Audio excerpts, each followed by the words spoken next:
Spine सीधी, 3 बार ओम का उच्चारण, उसके बाद प्रार्थना। ओ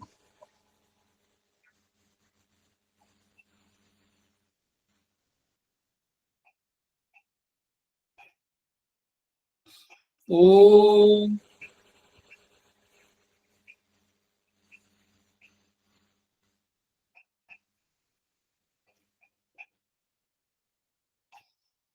ओम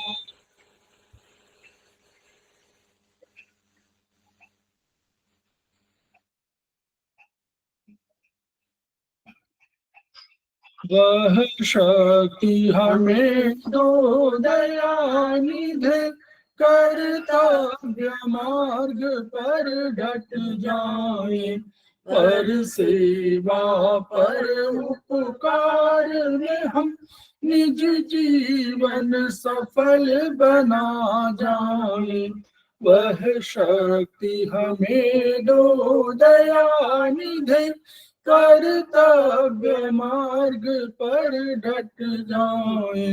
हम दुखी निबलो बितलो के सेवक बन संताप भरे, जो है बिछड़े भूले भटके, उनको तारी खुद तर जाए। वह शक्ति हमें दो दयानिधि, कर्तव्य मार्ग पर डट जाए। छल द्वेष दंभ पाखंड झूठ, अन्याय से निश दिन दूर रहे, जीवन हो शुद्ध सरल अपना, शुच प्रेम सुधारस बरसाए। वह शक्ति हमें दो दयानिधि, कर्तव्य मार्ग पर डट जाए।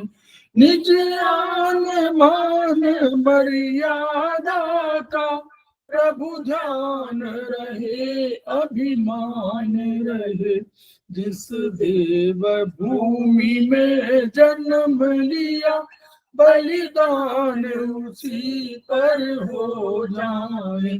वह शक्ति हमें दो दयानिधि, कर्तव्य मार्ग पर डट जाए, पर सेवा पर उपकार में हम निज जीवन सफल बना जाए।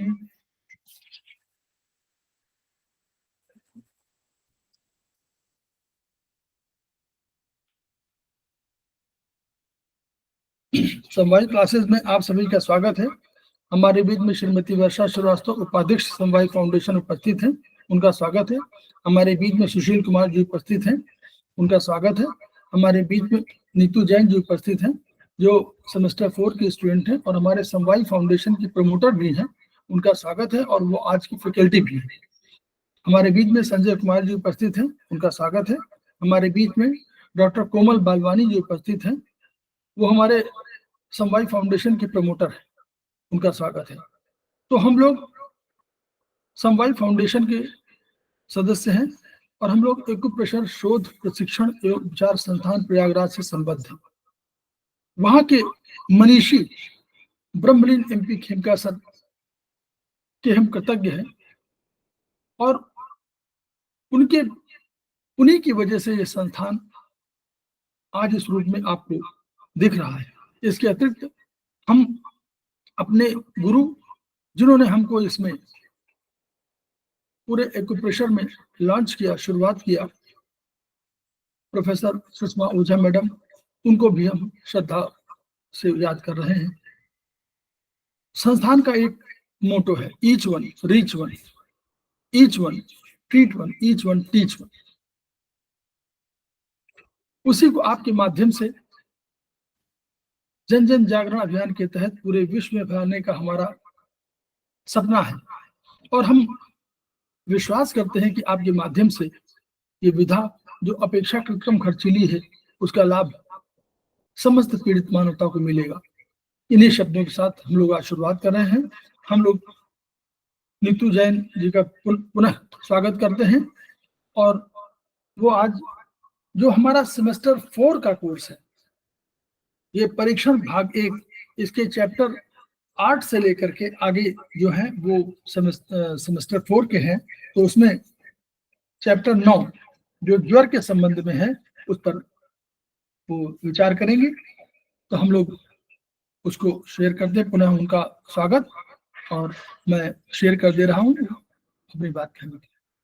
जी, थैंक यू सर। सर्वप्रथम हमारे गुरु अरविंद सर को प्रणाम करते हुए और सभी साथियों को मेरा नमस्ते।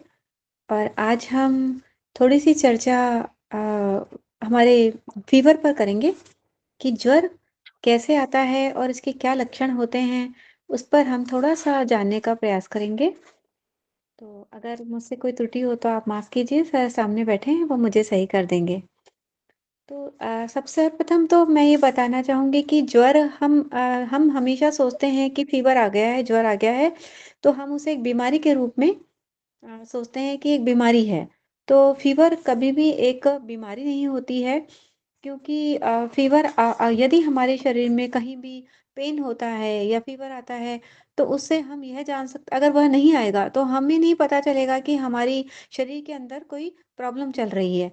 अगर शरीर के अंदर कोई प्रॉब्लम है, तो वो हमें फ़ीवर या पेन के द्वारा ही हमें पता चलेगा कि वो हमें कोई प्रॉब्लम है। तो बुखार के कई कारण हो सकते हैं वैसे तो। मेन तो इन्फेक्शन होता है बुखार का कारण, कि कहीं न कहीं बॉडी में कोई इन्फेक्शन हो जाता है। तो फ़ीवर हमारी बॉडी का डिफेंस मैकेनिज़्म भी होता है। तो फ़ीवर और पेन हमारी बॉडी में कुछ इन्फ्लेमेशन, कुछ प्रॉब्लम होती है, कुछ मैलिग्नेंसी होती है, तो वहाँ पर पेन शुरू हो जाता है। पेन ना आने पर पता नहीं चलेगा कि कोई प्रॉब्लम है, इसीलिए पेन, फ़ीवर ये एक डिफेंस मैकेनिज़्म कहलाता है। लगातार हमारी बॉडी में मेटाबॉलिक रिएक्शंस रेगुलर चलती रहती हैं। कुछ ना कुछ मेटाबॉलिक रिएक्शंस हमारी बॉडी में होती रहती हैं, और इन रिएक्शंस के कारण हीट प्रोड्यूस होती है बॉडी में। वो हीट हमारे सेल्स को और हमारे जो बॉडी के सेल्स हैं, उसको नॉर्मल टेम्परेचर में, हमेशा नॉर्मल टेम्परेचर में काम करने की आदत है। तो अगर ये हीट जो हम मेटाबॉलिक रिएक्शंस के कारण जो हीट प्रोड्यूस हो रही है, अगर ये घट जाए या बढ़ जाए, तो इससे क्या होता है कि हमारी सेल्स को प्रॉब्लम होने लगती है कि ये टेम्परेचर बढ़ने घटने से, जैसे एक्सरसाइज हम अगर करते हैं, तो एक्सरसाइज के बाद में हमारा टेम्परेचर बढ़ जाता है। तो टेम्परेचर बढ़ने से हमें पसीना आने लगता है, हमारी बॉडी पसीना निकाल के उस बॉडी टेम्परेचर को नॉर्मल कर देती है। तो इस प्रकार हमारा टेम्परेचर कंट्रोल हो जाता है। इस प्रकार हमारी बॉडी एक स्टैंडर्ड टेम्परेचर रेगुलेट करती है।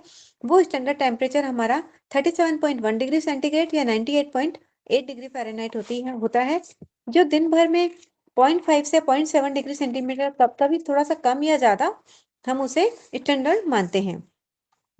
और एक गणना के अनुसार मानव शरीर का न्यूनतम तापमान जो होता है, वो 36.7 डिग्री सेल्सियस या 98 डिग्री फ़ारेनहाइट सुबह 6 बजे इतना रहता है, और अधिकतम 40 डिग्री सेंटीग्रेड ये शारीरिक एक्सरसाइज करने पर सामान्य स्थिति में शाम को बना रहता है।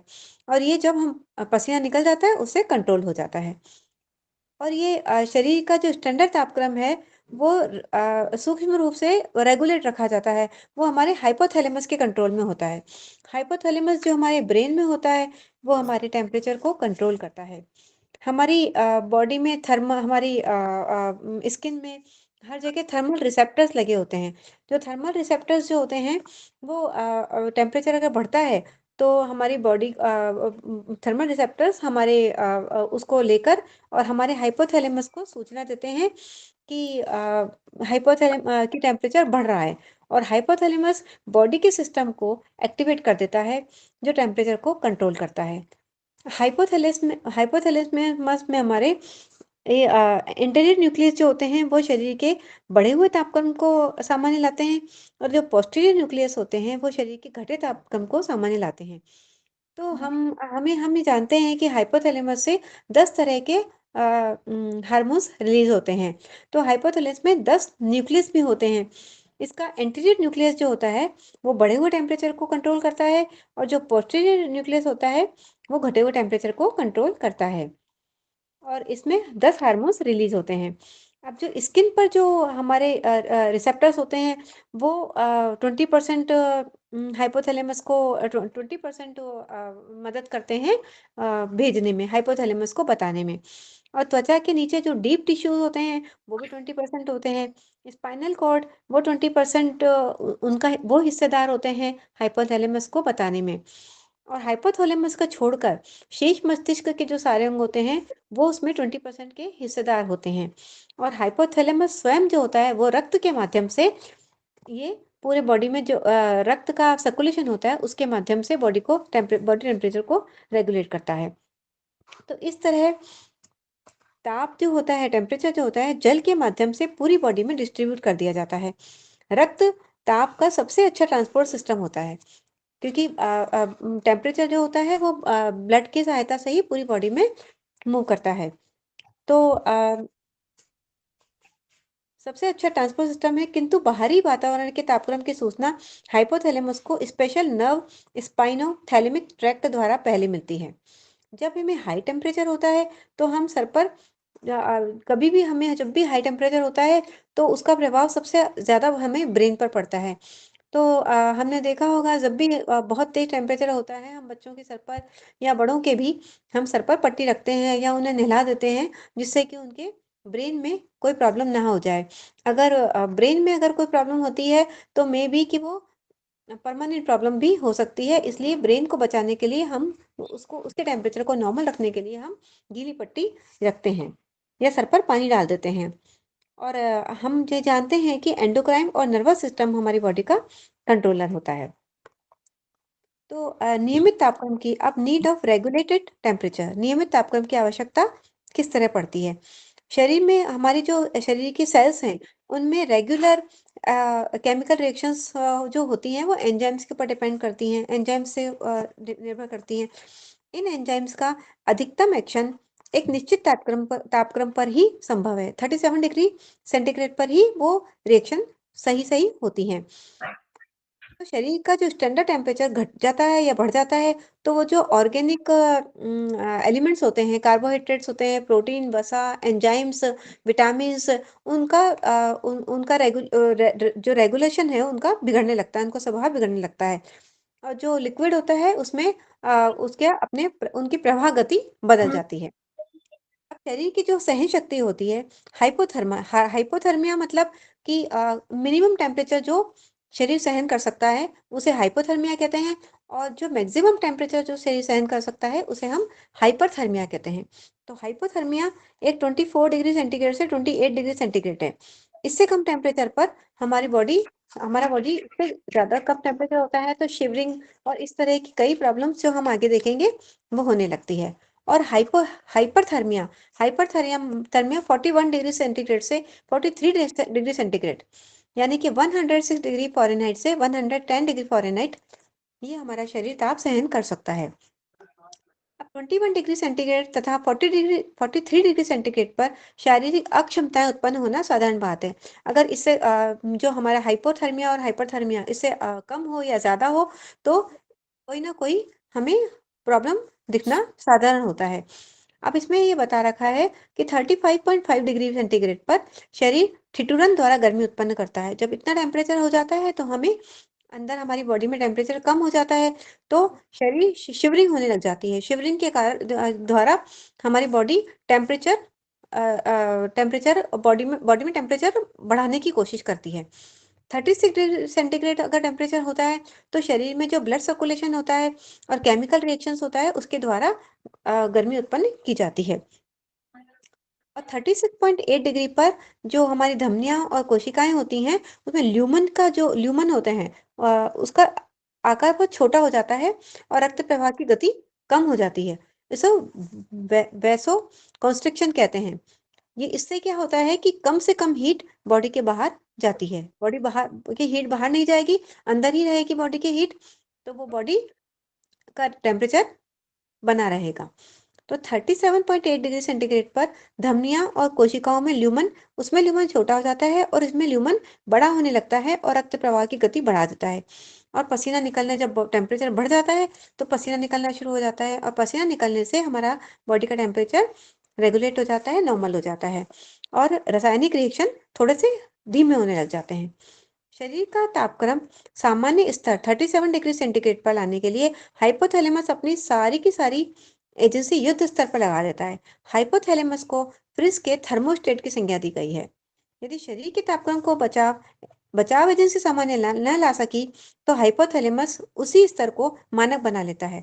अगर हमें ऐसा होता है, अगर कुछ कोई ना कोई कड़ी टूट जाती है तो हाइपोथैलेमस तक मैसेज नहीं पहुंच पाता है, तो हाइपोथैलेमस उसी जो बढ़ा हुआ टेम्परेचर है या जो कम टेम्परेचर है उसी को एक स्टैंडर्ड टेम्परेचर मान लेता है और उसी पे कार्य करने लगता है। तो इसी से हमारा टेम्परेचर बढ़ा हुआ या कम होता है। तो एक स्वस्थ निष्क्रिय व्यक्ति का शरीर 3000 किलो कैलोरी ताप प्रति ऊर्जा उत्पन्न करता है। यदि ये उत्पादित ताप सामान्य रूप से शरीर में न वितरित हो और शरीर के समस्त तरल उबलने लगेंगे, अगर ये पूरा ये जो कैलोरी है, ये जो ऊर्जा है पूरे बॉडी में एक से नहीं होगी तो हमारे जो बॉडी के लिक्विड है वो तेजी से उबलने लगेंगे, बहुत तेज हीट प्रोड्यूस होने लगेगी। और यह इस तरह से किस तरह से निकलेगी, तो हम देखते हैं कंडक्शन कंडक्शन यानी कि अगर हम किसी जगह पर बैठते हैं तो वो जगह भी हम जब देखते हैं उठते हैं तो वह जगह गर्म हो जाती है, उसे कंडक्शन कहते हैं। तो ये और कन्वेक्शन होता है, ये आसपास की एयर भी गर्म होने लगती है, जहां हम बैठे होते हैं उसके आसपास की एयर हल्की हल्की सी गर्म होने लगती है, उसे कन्वेक्शन कहते हैं।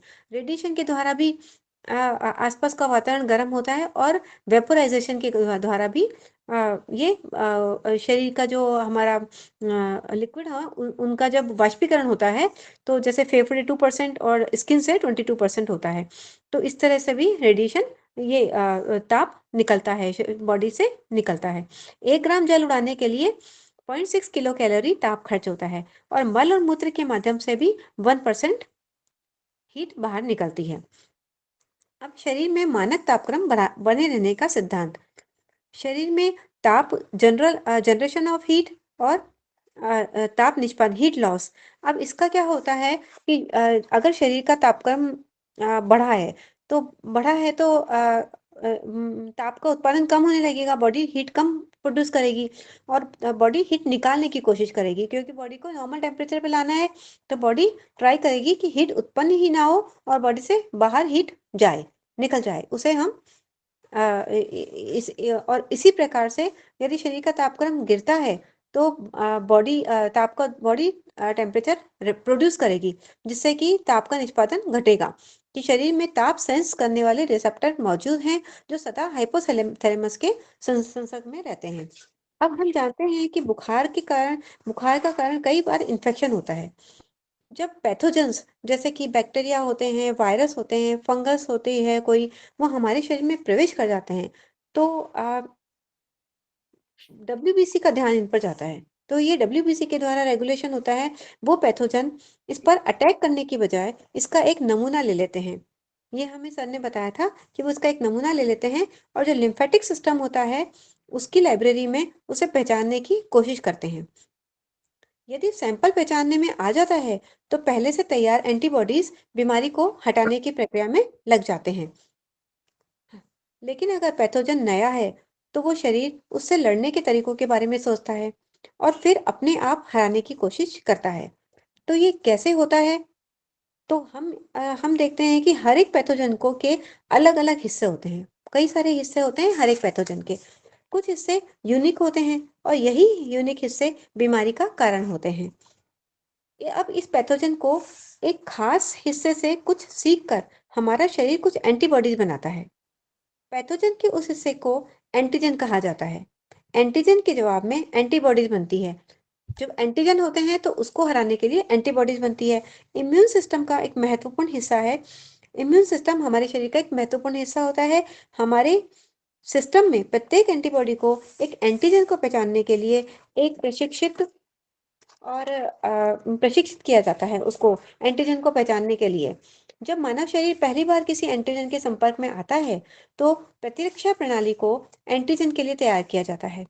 स्पेशल एंटीबॉडीज बनाने में समय लगता है। इस बीच व्यक्ति बीमार हो जाता है।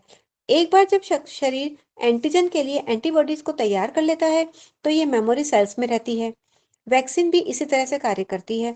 जब वैक्सीन हम किसी को वैक्सीन देते हैं तो उसमें एंटीजन का एक कमजोर या निष्क्रिय उसको वैक्सीन रहता है, तो वो शरीर के भीतर इम्यून सिस्टम को ट्रिगर करता रहता है। अब टेम्परेचर सवाल ये है कि टेम्परेचर बढ़ता क्यों है? तो टेम्परेचर जब इतना हाइपोथैलेमस इसको कंट्रोल करता है तो है कि टेम्परेचर बढ़ता क्यों है, फीवर क्यों आता है? तो इसका उत्तर है कि शरीर इन्फेक्शन पैदा करने वाले, खतरा पैदा करने वाले वायरस और बैक्टीरिया को मारने की कोशिश में लगा होता है।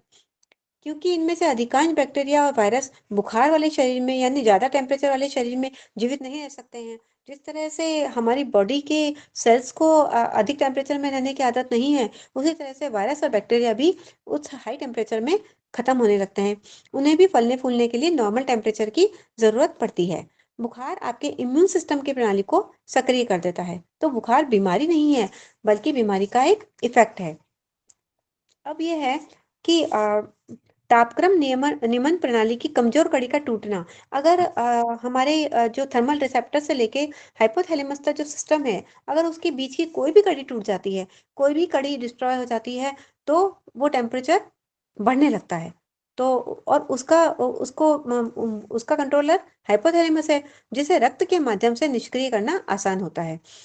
कोई भी तत्व चाहे वो बाहर से आया हो जैसे बैक्टीरिया, वायरस या कोशिकाओं द्वारा उत्पादित हो जैसे पाइरोजेंस जो अंदर से उत्पन्न होते हैं उसे पाइरोजेंस कहते हैं। वो हाइपोथैलेमस के तापक्रम संबंधी न्यूक्लियाई की सेंसिटिविटी खत्म कर देते हैं। उसको कोई ना कोई कड़ी टूट जाएगी और हाइपोथैलेमस उसी टेम्परेचर को एक स्टैंडर्ड टेम्परेचर मान लेता है। बैक्टीरिया वायरस हेतु मानव शरीर का तापक्रम बढ़ना उनके लिए हानिकारक है, क्योंकि वह स्वयं भी उस अग्नि में जल जाएंगे। इस प्रतिकूल तापक्रम से लड़ने हेतु वो अपने एग्स जो होते हैं वो रक्त में छोड़ देते हैं, जो समय के अनुकूल पनप कर मानव शरीर को हानिकारक तत्व देते रहते हैं। और जब उनके द्वारा उत्सर्जित तत्वों को शरीर के जल वाहिनी के सदस्य मैक्रोफेज, मोनोसाइट्स आदि खा लेते हैं और उन तत्वों का बदला रूप रक्त में उगल देते हैं। जब वो ये वायरस होते हैं जो मानव शरीर में एंटर कर जाते हैं, तो वो उनको उनका बदला रूप रक्त में उगल देते हैं।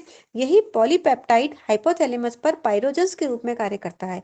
ये पाइरोजेंस हाइपोथैलेमस के प्री ऑप्टिक क्षेत्र पर प्रभाव डालकर उसे प्रोस्टाग्लैंडिन नामक तत्व उत्सर्जित करवाता है, जो हाइपोथैलेमस का ताप नियंत्रक गुण समाप्त कर देता है, जो हमने पहले समझा था। सर आप बताएंगे कुछ? नहीं, ठीक है। ऐसा है कि बस वही है, अच्छी बात है कि ये देखिए वर्चुअली से यहाँ केवल इतना समझना है हम लोगों को कि कंट्रोलर कौन है, हाइपोथैलेमस। हाइपोथैलेमस की एक्टिविटी को या हाइपोथैलेमस के फंक्शन को ही वो उनको नष्ट कर देना है। कैसे नष्ट करना है ये उन्होंने बताया कि अगर कोई पायरोजेंस मतलब उन्होंने कहा कोई चीज खा लिया, अब हमारे जो डिफेंस वाले हैं इन्होंने उसको खा लिया, तो ये चालाक होते हैं। चालाकी जैसे हमारे हमारे पास है वैसी चालाकी उनके पास भी है। उन्होंने अपने रक्त में छोड़ दिया, अपना अलग हो गए, और मान लीजिए मार भी दिए गए तो भी उनके जो है अंडे ऑलरेडी एग्जिस्ट कर रहे हैं। तो ये अंडे अगर हमारे डिफेंस वाले ने खा लिया तो वो जो उसका उत्सर्जन होगा, जो सिक्रेशन वो जो एक्सक्रीट करेंगे, उस एक्सक्रीशन में कहीं ना कहीं उनके अंडों का कोई ना कोई इफेक्ट पड़ा रहेगा। और यही पायरोजेंस, इसमें लिखा हुआ कि पायरोजेंस, यही पायरोजेंस कहलाते हैं। यही क्या करेगा आगे जाकर के, आपको हाइपोथैलेमस का जो इफेक्टिव, जो भाई सेंसिटिविटी तो है, वो सेंस करता है, अगर उसी को आपने खत्म कर दिया तो फिर वो सेंस ही करना बंद कर देगा। यही वही कर, ठीक है, ओके, चलिए। जी सर, थैंक यू सर। शरीर का तापक्रम सामान्य से बढ़ना शरीर की कोशिकाओं एवं बैक्टीरिया वायरस दोनों के लिए हानिकारक होता है। अधिक तापक्रम पर शरीर की जो सेल्स होती हैं नर्व कोशिकाओं में मेटाबॉलिज्म प्रभावित हो जाती है, जिसके कारण नर्व कोशिकाएं नष्ट भी हो जाती हैं। क्योंकि अगर टेम्परेचर हाई होगा तो वो हमारी सेल्स धीरे धीरे जब बहुत ज़्यादा टेम्परेचर हाई होता है तो सेल्स भी नष्ट होने लगती हैं। इसीलिए ज्वर पीड़ित रोगी के मूत्र में नाइट्रोजनस तत्व उसमें एक्सक्रीट होने लगते हैं और रोगी एनीमिक हो जाता है, एनोक्सिक यानी कि अगर उसको ऑक्सीजन की कमी हो जाती है, साइनोस, इस तरह से उसके प्रॉब्लम्स दिखाई देने लगती हैं। नर्व कोशिकाओं के प्रभावित होने पर रोगी को समय व स्थान के बारे में भी भ्रम बना रहता है। इसके बारे में भी हम आगे पढ़ेंगे कि अगर बहुत हाई टेम्परेचर होता है तो रोगी समय भूलने लगता है, वो उसका ब्रेन पूरी तरह से काम करना बंद कर देता है। उसका ब्रेन कंफ्यूज हो जाता है कि क्या समय हुआ है, क्या हुआ है, ये सब वह समझ नहीं पाता है। अब है बॉडी टेम्परेचर हार्मोन्स। अब ऐसे तो शरीर के सारे हार्मोन्स बहुत इंपॉर्टेंट होते हैं, लेकिन जब बाहरी वातावरण का तापक्रम 4 डिग्री सेंटीग्रेड से नीचे गिरने लगता है तो शरीर में थायरोक्सिन, एपिनेफ्रिन और ये हार्मोन बचाव तंत्र, ये हमें हमें बचाने के लिए सबसे आगे आके खड़े हो जाते हैं। ये दो शरीर में हार्मोन्स है, थायरोक्सिन और एपिनेफ्रिन, ये आकर खड़े हो जाते हैं। ये कोशिकाओं में अधिकतम तापजनित क्रियाएं करवाने लगते हैं। ताप उत्पादन बढ़ाने में हार्मोन्स की सहायता समयबद्ध होती है। यानी कि अगर ताप उत्पादन बढ़ाना है, अगर तो ये थोड़ा देर से शुरू होती है। जो हार्मोन की क्रिया होती है वो थोड़ा-सा टाइम लेती है और अधिक दिनों तक चलती रहती है। जब वातावरण का तापक्रम अचानक से नीचे गिर जाता है, तो सिम्पैथेटिक इम्पल्स शरीर के में स्थित ब्राउन फैट को तुरंत ताप उत्पादन में लगा देते हैं। शरीर में हमारे ब्राउन फैट होते हैं, तो वो हमारी हीट को इंक्रीज़ करते हैं। तो वो जो सिम्पैथेटिक इम्पल्स होते हैं, वो ब्राउन फैट को उसमें उस कार्य में लगा देते हैं। तो बच्चों के शरीर में जो ब्राउन फैट की मात्रा बहुत अधिक होती है, तो इसीलिए उनको सर्दी कम लगती है और बुढ़ापे में व्यक्ति के शरीर में ब्राउन फैट की मात्रा कम होने लगती है, न के बराबर हो जाती है, इसीलिए उन्हें सर्दी भी ज़्यादा लगती है। अब ज्वर की स्थिति में अगर हमें फीवर आता है, तो हम उसमें कौन-कौन से हमको टेस्ट करवाने होते हैं, उसके बारे में हम थोड़ा-सा जानने की कोशिश करेंगे। ज्वर जो इलाज को रिस्पॉन्स नहीं करते हैं या बहुत तेज ज्वर जो रोगी को वेदना देते हैं, का निदान होना आवश्यक होता है। तो इसके लिए हम सबसे पहला टेस्ट है ब्लड का टीएलसी और डीएलसी और हीमोग्लोबिन परसेंटेज में। तो ये टीएलसी अगर हाई होता है, टीएलसी का मतलब टोटल ल्यूकोसाइट काउंट, ये हाई होता है, इसका मतलब बॉडी में ब्लड में कोई खतरा है। तो इसका मान बढ़ता है, अगर टीएलसी का मान ज़्यादा आता है तो pneumonia, cellulitis, myocardia, pulmonary infection, mumps, gout, diabetic ketosis, uraemia, whooping cough, leukaemia, ये सारी प्रॉब्लम्स होने लगती हैं। तो इसमें टीएलसी में जो डब्ल्यूबीसी होते हैं, वो हमारे डिफेंस मैकेनिज्म को कंट्रोल करते हैं। अगर डब्ल्यूबीसी की मात्रा जनरली 4000 से लेके 12000 तक होती है। तो ये अगर एक नॉर्मल हमको देखनी पड़ेगी कि नॉर्मल आदमी में किसी की कितनी है, अगर वो पहले कितनी थी और अगर उससे बढ़ रही है, तो उसमें ये प्रॉब्लम्स उसे हो सकती हैं। इसी तरह से टीएससी का घटना, वो typhoid, influenza, measles, aplastic anaemia, ऐसी प्रॉब्लम्स को जन्म देता है। डीएससी मतलब होता है डिफ जैसे डिफरेंशिएट ल्यूकोसाइट काउंट। इसमें न्यूट्रोफिल जो होता है उनकी मात्रा से बढ़ने से तो बहुत ज़्यादा संक्रमण हो जाता है, वायरस, न्यूमोनिया, और न्यूट्रोफिल अगर घट गए तो typhoid, measles, malaria, viral hepatitis, और लिम्फोसाइट अगर बढ़ जाते हैं तो टीबी की बीमारी हो जाती है, वूपिंग कफ हो जाता है, ल्यूकेमिया हो जाता है, इस तरह की प्रॉब्लम्स हमें होने लगती है। और हीमोग्लोबिन हमारे आरबीसी काउंट और हीमोग्लोबिन ग्लोबिन ये अगर घटने लगता है तो मलेरिया, एप्लास्टिक एनीमिया, टाइफाइड, एसएबीई, सैब, ये सभी प्रकार के ज्वर में एनीमिया देखा जा सकता है। तो इस तरह से हम ये हमारे एक-एक जैसे-जैसे हम टेस्ट कराते हैं तो अगर इसमें कोई रिपोर्ट में प्रॉब्लम नहीं आती है तो हम आगे एक अगली स्टेज में जाते हैं, अगली स्टेज में जाते हैं। इस तरह से हम सारे टेस्ट करा के हम पता करते हैं कि हमें क्या प्रॉब्लम हो सकती है। तो अगर टीएलसी और डीएलसी कराने के बाद में जनरल ब्लड पिक्चर, ये भी एक टेस्ट होता है। यह परीक्षण रक्त में जो वायरस होते हैं, बैक्टीरिया होते हैं, उनको पहचानने के लिए काम आता है। जैसे कि मलेरिया परजीवी के जीवन चक्र की कोई भी स्टेज, कि अगर मलेरिया है तो उसमें कौन सी स्टेज पर है। फाइलेरिया परजीवी का माइक्रोफाइब्रेरिया, ट्रिप्सोन ट्रिप्नोसोमिया, ये अलग-अलग स्टेजेस कि कौन-कौन से वायरस हमारे बॉडी में एंटर कर गए, ये इसके लिए जनरल ब्लड पिक्चर, ये एक टेस्ट कराया जाता है। ब्लड कल्चर जिस तरह से हम एक एक ब्लड ब्लड टेस्ट तो एक नॉर्मल टेस्ट होता है, ब्लड कल्चर टेस्ट होता है, जैसे हम यूरिन का भी एक यूरिन टेस्ट नॉर्मल होता है और यूरिन कल्चर भी कराते हैं। तो कल्चर टेस्ट में जो टेस्ट करने वाले होते हैं वो अलग-अलग स्लाइड्स पर ब्लड को लेके उसमें कोई किसी कलर के द्वारा या कोई स्पेशल एंटीबायोटिक्स के द्वारा वो पहचानने की कोशिश करते हैं कि कौन-सा वायरस आपके ब्लड में मौजूद है। तो अगर वो जब भी हम बीमार पड़ते हैं और कोई एंटीबायोटिक्स हमें डॉक्टर देते हैं, तो जनरल एंटीबायोटिक से अगर वो ठीक नहीं होता है, तो उसके लिए ब्लड ब्लड कल्चर कराते हैं कि कौन-सा स्पेशल वायरस है, तो उसके लिए ब्लड कल्चर टेस्ट से पता चलता है और वो स्पेशल वो ही एंटीबायोटिक्स देते हैं और उसके द्वारा वो हमें पता चलता है उससे वो ठीक होने लगता है। तो सेप्टिसेमिया, बैक्टीरियमिया के ज्वर में संक्रमण का स्वभाव जानना ज्वर निदान एवं इलाज हेतु आवश्यक होता है। सब एक्यूट बैक्टीरिया, एंडोकार्डिटाइसिस, स्ट्रेप्टोकोक्कुस विरिडियंस ये बैक्टीरिया का एक समूह होता है जो टीथ, स्किन और जीआईटी हमारा जो इंटेस्टाइनल ट्रैक्ट होता है उसमें पाए जाते हैं, वो बैक्टीरिया होते हैं ये। टाइफाइड फीवर उसमें सैल्मोनेलिया टाइफाई ये सब एक बैक्टीरिया के नाम हैं। एग्लू एग्लूटिनेशन रिएक्शन जहां पर बैक्टीरिया और आरबीसी सस्पेंडेड होते हैं लिक्विड क्लम्प में एक साथ होते हैं उसको एग्लूटिनेशन रिएक्शन कहते हैं। इसमें वाइडल रिएक्शन जैसे एंट्रियरिक डिजीज जैसे कि सैल्मोनेलिया टाइफाई ये टाइफाइड के ही एक टाइफाइड फीवर का ही एक वायरस का नाम है। इसी तरह ये एक केमिकल टर्म मेडिकल टर्म है एच और ओ स्ट्रेन सैल्मोनेलिया पैराटाइफाई एच और ओ स्ट्रेन। तो इससे हमें टेस्ट से हमें पता चलता है कि कौन सा वायरस हमारी बॉडी में मौजूद है। इसी तरह से स्किन टेस्ट से भी और लिम्फ नोड कि कई बार हम ये अलग-अलग टेस्ट होते हैं। अगर यहाँ पर हमें कोई लिम्फ नोड हो गया तो उसकी और हमें पता नहीं चल रहा है फीवर आए जा रहा है तो पता नहीं चल रहा है तो उससे ये वाला लिम्फ नोड का भी टेस्ट होता है, बायोप्सी होती है। उससे हमें पता चलता है कि कौन-सा फीवर ब्लड में हमें कौन-सा वायरस आ गया है और कौन-सा इन्फेक्शन हुआ है। तो उससे rheumatoid fever, rheumatoid fever, poly arthritis nodosa, disseminated lupus erythematosus ये क्रॉनिक क्यूटेनियस इन्फ्लेमेशन होती है।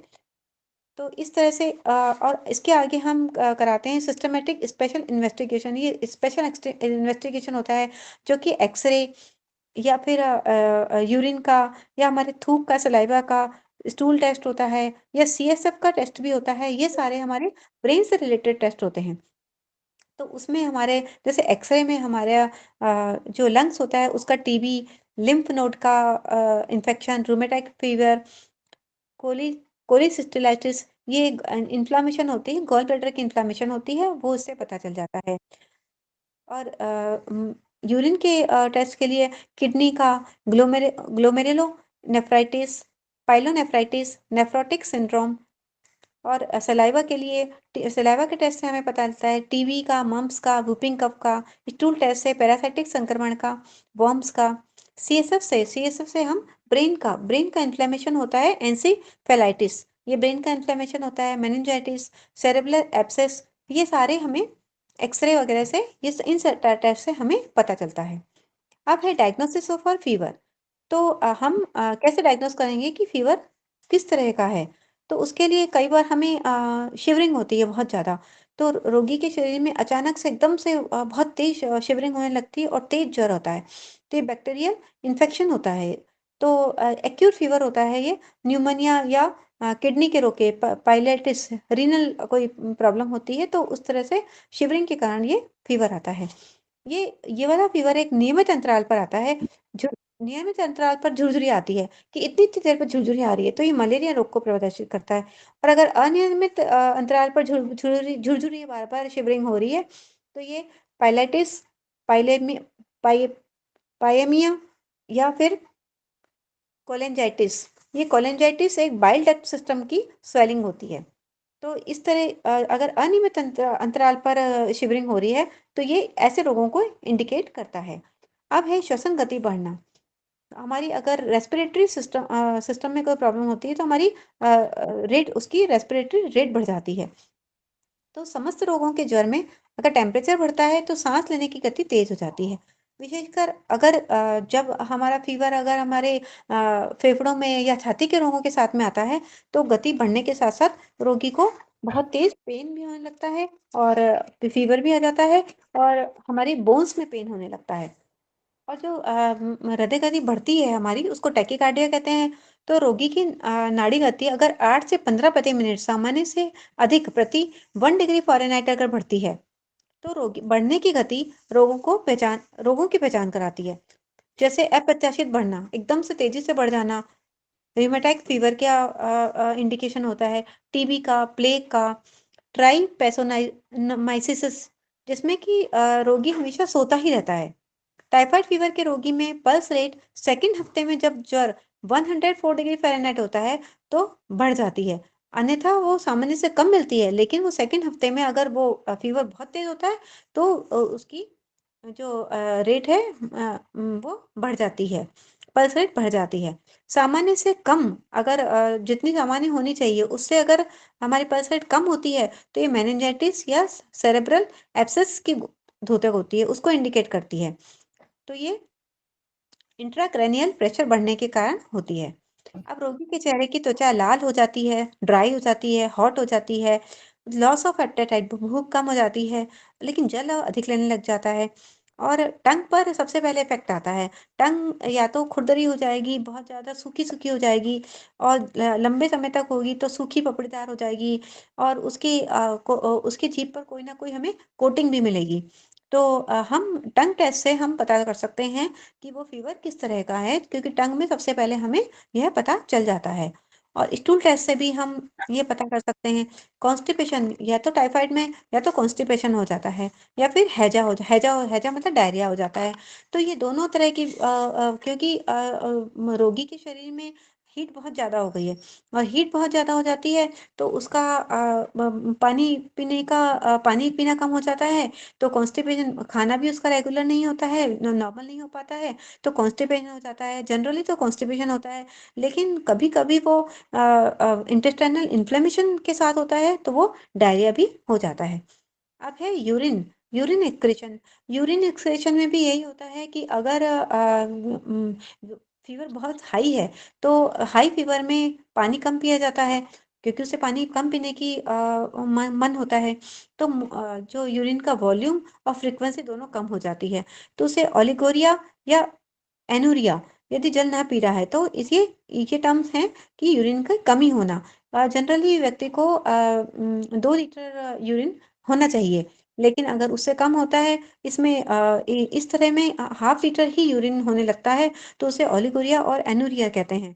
तो इसमें जब मूत्र की स्पेसिफिक ग्रेविटी बढ़ जाएगी, स्पेसिफिक ग्रेविटी मतलब बढ़ना मतलब कि उसकी कंसंट्रेशन बढ़ जाएगी क्योंकि जो वाटर सॉल्युबल जो हैं वो वाटर कम हो जाएगा और वाटर सॉल्युबल जो एलिमेंट्स हैं वो बढ़ जाएँगे, तो उसकी कंसिस्टेंसी बढ़ जाएगी। तो वो गाढ़ा गाढ़ा यूरिन होगा उसका और डिग्री ऑफ फीवर हाई है तो उसमें यूरिन में यूरेट भी एक्सक्रीट होने लगेगा। यहाँ ज्वर के कारण किडनी क्लांत हो और किडनी रोग के कारण ज्वर हो, तो मूत्र में एल्ब्यूमिन ये एक प्रोटीन होता है, यह भी निकलने लगेगा। ज्वर अधिक होने के कारण शरीर की सेल्स भी मरने लगेंगी और शरीर में नाइट्रोजन स्तर है वो भी असंतुलित होने लग जाएगा। अब मस्तिष्क संबंधी लक्षण मस्तिष्क में अगर बहुत अधिक तेज ज्वर है तो अनियंत्रित ज्वर के रोगी को सबसे पहले प्लेस टाइम और डेट के बारे में कंफ्यूजन होने लगेगा। उसे ध्यान नहीं रहेगा कि मैं कहाँ हूँ और आज क्या डेट है या टाइम क्या है, वो कंफ्यूज होने लगेगा और फिर वो कुछ भी ऊट-पटांग बोलने लगेगा। इसके बाद वो अपनी चेतना भी खोने लगेगा या फिर वायलेंट हो जाएगा। तो मेनिंजाइटिस के रोगियों में अक्सर आंशिक अचेतना पाई जाती है। ये लक्षण ज्वर के निदान हेतु सहायक होते हैं कि हमें कौन-सा ज्वर हुआ है। अगर इस तरह की प्रॉब्लम आ रही है तो इसका मतलब है हम समझ सकते हैं कि मस्तिष्क संबंधी कोई ना कोई प्रॉब्लम हुई है, उसको मस्तिष्क संबंधी प्रॉब्लम के कारण ज्वर आ रहा है। इसके अलावा लंबे काल अगर 1 हफ्ते से अधिक अ, शरीर में ज्वर में शरीर तापक्रम का दिन भर में 4 बार मतलब हर 6 घंटे में हमें टेम्परेचर नाप के एक रिकॉर्ड मेंटेन करना चाहिए, जिससे कि उसका गुण और स्वभाव हमें पता चले कि कितनी अंतराल में ज्वर आ रहा है और कितना घट रहा है, कितना बढ़ रहा है। अब है अचानक से तीव्र ज्वर, जो हफ्ते भर से अडिग चल रहा हो, हफ्ते भर से अडिग चल रहा हो, ना कम हो रहा हो, ना ज़्यादा हो रहा हो, बिल्कुल एक साथ बहुत तेज़ ज्वर हो रहा हो, तो सामान्यतः न्यूमोनिया का सिम्पटम होता है या फिर किडनी संबंधी रोग की ओर इशारा करता है। और धीमी गति से जो ज्वर आता है, वो टाइफाइड या मलेरिया ट्यूबरक्लोसिस का इंडिकेट करता है। इसमें ज्वर एक रेगुलर पैटर्न में रहता है। इसमें इनमें इसकी बीमारियों में लोबर न्यूमोनिया, बेनिगन मलेरिया इस तरह की प्रॉब्लम होती है जब एक नियमित पैटर्न में रहता है। और अनियमित पैटर्न में रहता है तो ब्रोंकोन्यूमोनिया, ट्यूबरक्लोसिस, सेप्सिस, सब एक्यूट बैक्टीरियल एंडोकार्डिटिस, लिम्फेडेनियमिया, ये एक ट्यूमर होता है, सलाइवरी ग्लैंड का एक ट्यूमर होता है, उसको ये प्रॉब्लम उसमें ये प्रॉब्लम होती है, वो हो सकती है अगर हम ज्वर को अनियमित उसका पैटर्न देख के हम पता कर सकते हैं। कुछ ज्वर रोगों में ज्वर का स्वभाव और कोर्स बहुत ही टिपिकल मिलता है, जैसे टाइफाइड का ज्वर होता है। यह ज्वर एक स्पेशल बैक्टीरिया होते हैं जिसे सैल्मोनेला टाइफाई कहते हैं, उनके संक्रमण से होता है, जो रोगी के इंटेस्टाइन में अपनी कॉलोनी बना लेता है। और एंट्राइटिस के साथ ज्वर धीरे धीरे बढ़ने लगता है, अपनी कॉलोनी में लाता है और ज्वर धीरे धीरे धीरे बढ़ने लगता है। सबसे फर्स्ट वीक में ज्वर बराबर बना रहता है, एक सा बना रहता है, और प्रतिदिन पिछले दिन से अधिक मिलता है। और तापक्रम चार्ट स्टेयरकेस पैटर्न के साथ हिसाब से मिलता है, मतलब बढ़ता रहता है टेम्परेचर। और दिन भर में शाम को अधिकतम होता है और सुबह के टाइम न्यूनतम रहता है। दूसरे सप्ताह में ज्वर कम घटता बढ़ता रहता है, कभी कम कम होता है, कभी घटता है, लेकिन ज्यादातर वो अधिक ज्यादा रहता है। और तीसरे सप्ताह में ज्वर दिन भर में 3 से 4 डिग्री फ़ारेनहाइट घटता बढ़ता रहता है और धीरे-धीरे घटते हुए एक दिन सामान्य तापक्रम हो जाता है। तो टाइफाइड फीवर में हमें ध्यान देने वाली आवश्यकता ये है कि टाइफाइड का कोर्स जो होता है वो 20 से 25 दिन का होता है। तो अगर हम हमारे पॉइंट्स लगा रहे हैं या फिर कभी-कभी ऐसी स्थिति भी आती है कि हमें मेडिसिन लेनी पड़ती है, तो हमें उसका पूरा कोर्स रेगुलरली अच्छे से लेना चाहिए। कभी-कभी ये होता है कि हम ये देखते हैं कि आज हमें फीवर है और अगले दिन हम बहुत फील करते हैं हम नॉर्मल हो गए, लेकिन वह नॉर्मल नहीं होता है, वो हमारा इम्यून सिस्टम उसको मारने की कोशिश करता है, तो हम ठीक फील करते हैं, लेकिन वो अगले दिन फिर वो बैक्टीरिया स्ट्रांग हो जाते हैं, तो फिर से फीवर आ जाता है। तो हमें हमारा ट्रीटमेंट बंद नहीं करना चाहिए। टाइफाइड के फीवर के लिए हमको पूरा ट्रीटमेंट अच्छे से लेना चाहिए। अब है इम्पाइमा, अर्थात प्लूरल कैविटी में पस। प्लूरल कैविटी में पस पड़ने से इसके रोगी में ज्वर अधिकतर कई दिनों तक हाई रहता है, घटता बढ़ता तो है लेकिन नॉर्मल कभी भी नहीं आता है। उसके बाद ज्वर दिन में एक बार, फिर धीरे धीरे वो सामान्य हो जाता है। ट्यूबरकुलर पेरिटोनाइटिस में, ये पेरिटोनाइटिस हमारी आंतों का बाहरी कवर होता है, उसमें उसमें रोगी में ज्वर हमेशा सामान्य से अधिक रहता है और कभी भी नॉर्मल टेम्परेचर को छूता नहीं है। मलेरिया का ज्वर मलेरिया के टाइप पर डिपेंड करता है, उसी आधार पर ज्वर 2, 3 या 4 दिनों के अंतराल पर झुरझुरी के साथ तेज हो जाता है। इसमें एक नियमित अंतराल पे झुरझुरी शिवरिंग होती है और ये रात में ज्यादातर झुरझुरी आती है, तो ये मलेरिया मलेरिया होने का सिम्टम होता है। लोबर न्यूमोनिया के रोगी में ज्वर अचानक एकदम हाई हो जाता है, 102 से 105 डिग्री फ़ारेनहाइट हो जाता है और 3 से 4 दिन के पश्चात अचानक से एकदम से गिरकर नॉर्मल हो जाता है। हाई फीवर के कारण, हाई फीवर जब होता है तो बैक्टीरिया और वायरस खुद ही मर जाते हैं।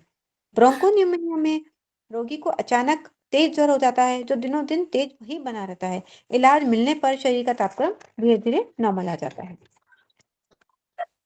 अब इस इन अलग अलग आधारों पर ज्वर के निदान हो जाते हैं, जैसे मीजल्स मीजल्स हम सबको लाइफ में एक बार जरूर से इस तरह की प्रॉब्लम आती है, या तो स्किन चिकन पॉक्स या स्मॉल पॉक्स, तो इसमें मीजल्स होते हैं, उसमें ज्वर के साथ त्वचा पर रैशेज हो जाते हैं। टाइफाइड में स्प्लीन एनलार्जमेंट हो जाता है, वायरल रिएक्शन हो जाता है। किंतु जब ज्वर का निदान नहीं हो पाता है तो चिकित्सक को ज्वर के 2, 3, 4 के बाद तक इंतजार करने के बाद में वह उसको देखना पड़ता है कि उसमें क्या सिम्पटम्स आ रहे हैं और सिम्पटम्स के हिसाब से वह इलाज देता है। तो ज्वर के बाद के आने वाले लक्षण जो होते हैं वो कई बार स्किन पर आते हैं। तो मीजल्स मीजल्स में हमें रैशेस हो जाते हैं, जो सामान्यतः लाल या पर्पल कलर के होते हैं, हमारे स्किन पर रैशेस हो जाते हैं और रोगी के चेहरे पर संक्रमण के 14 दिन बाद या ज्वर आने के 4 दिन बाद उदित होते हैं। या तो इन्फेक्शन के 14 दिन बाद नजर आने लगेंगे, या अगर फीवर आने के 4 दिन बाद उदित होने लगते हैं। स्मॉल पॉक्स के रैशेस भी ज्वर के 4 दिन बाद ही रोगी की त्वचा पर दिखाई देते हैं। जब फीवर आता है उसके 4 दिन बाद में हमारे स्मॉल पॉक्स के रैशेस बॉडी पे दिखाई देने लगेंगे, और उसमें मैक्यूल्स, पेप्यूल्स, वेसिकल्स, पस्टुकल्स चारों चरण एक ही समय में मौजूद होते हैं। मैक्यूल्स होते हैं, ये फ्लैट होते हैं, डिसकलर्ड एरिया होता है, स्किन का एरिया डिसकलर्ड हो जाता है, जो कि 1 सेंटीमीटर से भी कम चौड़ा होता है, और स्किन का टेक्सचर और थिकनेस उसमें चेंज नहीं होती है।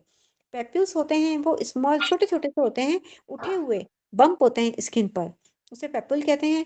वेसिकल्स होते हैं, वो एक साफ फ्लूइड होता है उसके अंदर, और वो साफ फ्लूइड भरा हुआ होता है, और छोटे-छोटे रैशेस हो जाते हैं उसमें।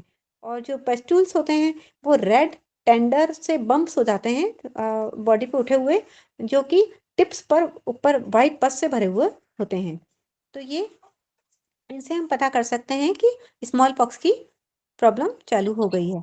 चिकन पॉक्स के रैशेज़ में ज्वर आने के बाद 24 घंटे के बाद ही आ जाते हैं ये, इसके रैशेज़, जिन्हें स्मॉल पॉक्स से कन्फ्यूज़ किया जा सकता है। अब स्मॉल पॉक्स और चिकन पॉक्स में कन्फ्यूज़न हो सकता है, किंतु इसके रैशेज़ त्वचा पर चरणों में आते हैं, जबकि स्मॉल पॉक्स के रैशेज़ त्वचा में स्किन डीप होते हैं। इसमें त्वचा पर सुपरफिशियल होते हैं। चिकन पॉक्स में जो होते हैं, रैशेज़ होते हैं, वो ऊपर की तरफ होते हैं, लेकिन स्मॉल पॉक्स में त्वचा के अंदर अंदर के डीप डीप में होते हैं।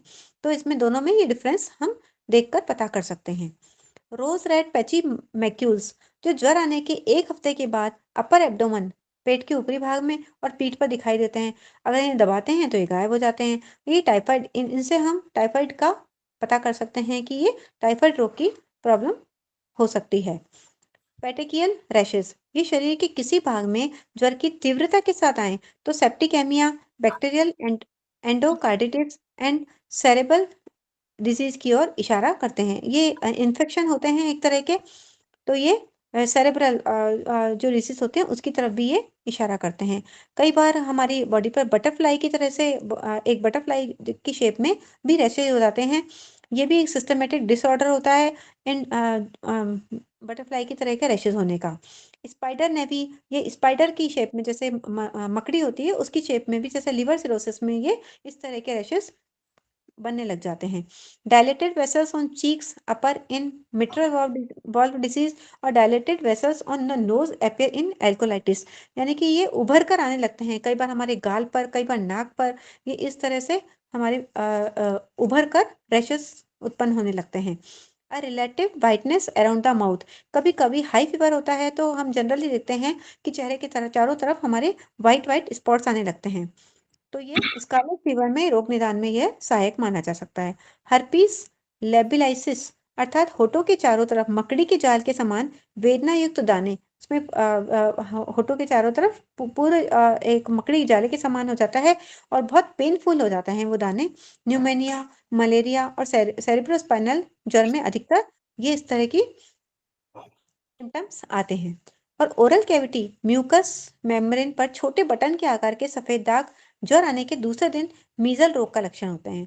तो ये अगर छोटे बटन के आकार के सफेद दाग है तो उससे हम मीजल रोग को पहचान सकते हैं कि मीजल रोग हो सकता है। टॉन्सिल, फेरिंग्स एंड वुल्वा के साथ डिप्थीरिया, ये इस तरह के सारे प्रॉब्लम्स ये ओरल कैविटी के में हो सकती है। अब चेहरे पर कान के पास भी कई बार सूजन आती है, जो कि बहुत बहुत ज़्यादा पेनफुल होती है। वो मम्प्स का भी सिम्पटम होती है कि मम्प्स हो सकते हैं बच्चों के, कभी-कभी यहाँ मम्प्स हो जाते हैं।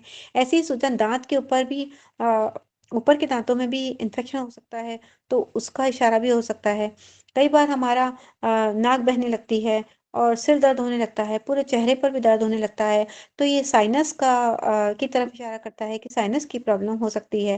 कान में दर्द, कई बार कान में इन्फेक्शन हो जाता है और कान में बहुत तेज दर्द होता है, तो ये ओटिटाइटिस फीवर कहलाता है।